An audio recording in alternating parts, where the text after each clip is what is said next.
La première des choses qu'un chrétien doit faire pour sortir du joug qui pèse sur lui, du carcan qui est sur lui, de cette pression du monde sur sa famille, sur son foyer, sur sa vie, c'est une forme de prière qu'on appelle le cri. Le cri est une forme de prière. Ce n'est pas un cri qui trouve sa force dans le volume de ta voix, mais dans la profondeur et dans l'intensité de ta supplication envers Dieu.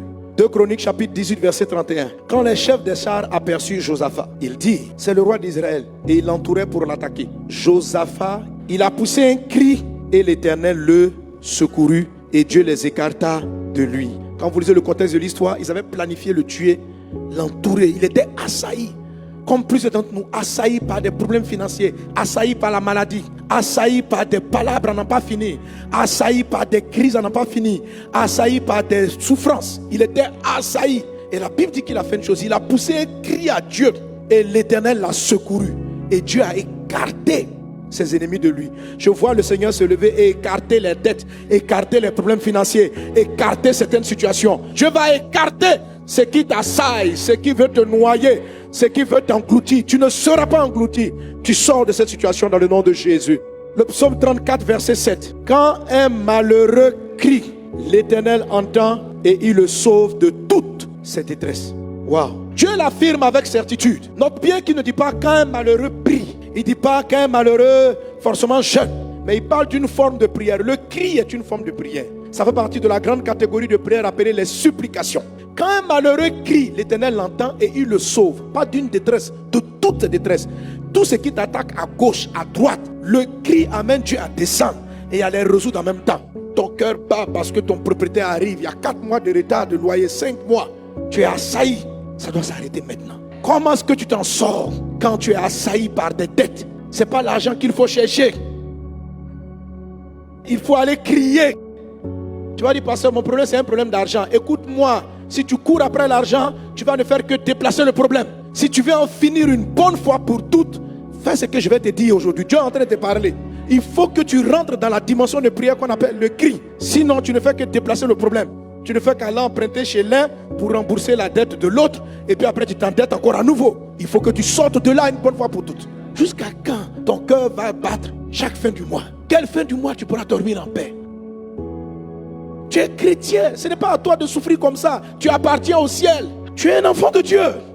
Quand on est dans la détresse, on ne crie pas vers un voisin. On ne cherche pas son oncle. On ne cherche pas quelqu'un. On crie à Dieu. Alors qu'est-ce que c'est que cette prière de supplication? Faites en tout temps toutes sortes de prières. Et puis il parle donc de prière de supplication. Donc dans le lot des prières de supplication, il y a une forme de prière qu'on appelle le cri. C'est très utilisé dans la parole de Dieu. Jésus lui-même a crié. La Bible dit qu'il a fait de grands cris. Hébreux chapitre 5 verset 7. C'est lui qui dans les jours de sa chair, ayant présenté avec de grands cris et avec larmes des prières et des supplications à celui qui pouvait le sauver de la mort et ayant été exaucé à cause de sa piété, a appris, bien qu'il fût fils, l'obéissance par les choses qu'il a souffertes. Donc Jésus lui-même, lorsqu'il allait aller dans la mort et dans le tombeau, pour que Dieu le sorte de cette détresse et des méchants, il a crié.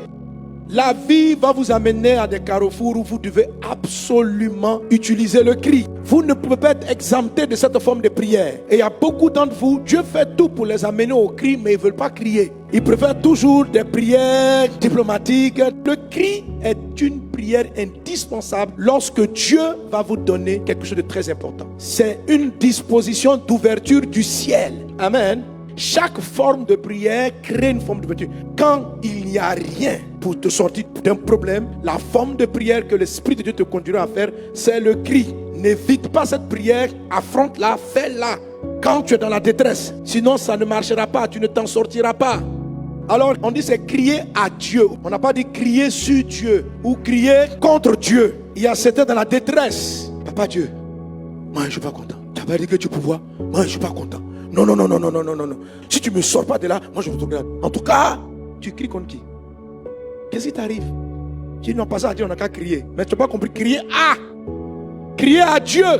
Le cri est une forme de prière pour laquelle on sait que Dieu est notre seule solution. On crie à lui, on crie à son secours, on crie à sa grâce, on crie à son intervention. On sait qu'il est notre seule issue.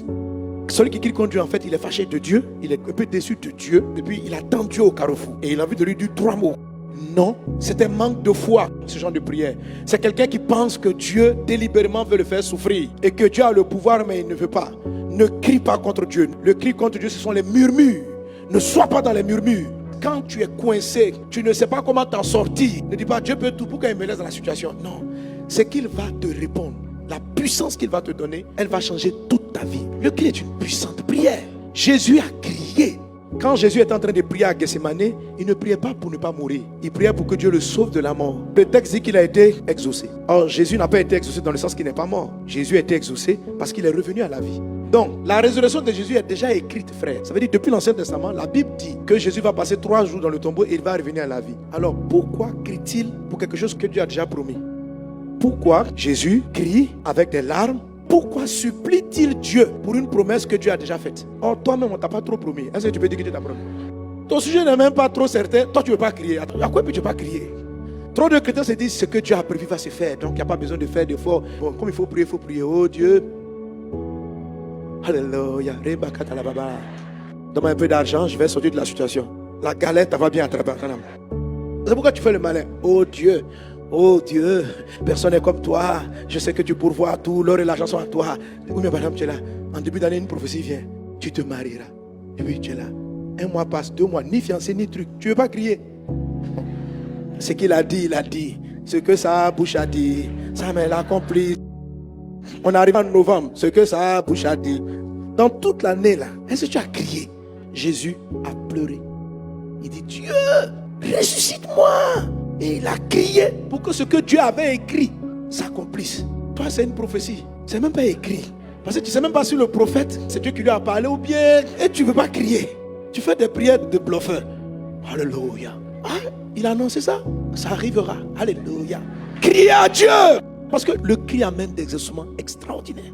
Le cri fait descendre Dieu. Le cri est ce qui permet à Dieu d'enfanter sur la terre ce qui n'existait pas auparavant. Et de briser toute cette détresse. Il dit, j'ai crié à Dieu, il m'a délivré de toutes mes détresses. Pas d'une, pas de deux.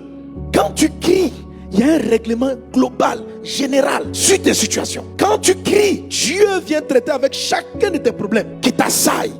Vous ne pouvez pas éviter le cri. Il ne faut pas l'éviter. Retire-toi, crie, crie. Le cri est une prière d'une personne qui est arrivée au mur et qui est conscient qu'il n'y a plus d'issue possible et qui vient s'arrêter devant son Dieu et qui regarde et qui crie à lui. Par exemple, tu sens que Dieu dit que tu vas te marier et ton mariage tarde, année après année. Chaque fois, toi-même, tu te donnes des espoirs. Ça ira, ça ira. Ma fille, il faut crier. Il faut crier. Pendant que je donnais mon message, ton cœur avait déjà enclenché le cri. Ton âme était en train de crier à Dieu. Oui, Dieu dit, quand le malheureux crie, tu as senti ton malheur, ta douleur, ta souffrance. Tu es malheureuse, tu es malheureux. Mais quand le malheureux crie, son Dieu entend. Dieu entend le cri de ton âme. Dieu entend ton cri. Et il vient te secourir. Il vient te sauver. Tu ne finiras pas cette année dans cette détresse. Tu ne resteras pas dans cette souffrance. Dieu entend le cri de ton âme, ma fille. Dieu entend ton cri. Et il te fait sortir du puits. Il en est ainsi dans le nom de Jésus de Nazareth. Seigneur, si tu nous parles, entends nos cris. Ta parole est la vérité. Au nom de Jésus. Amen. Alléluia. Gloire à Dieu. Amen.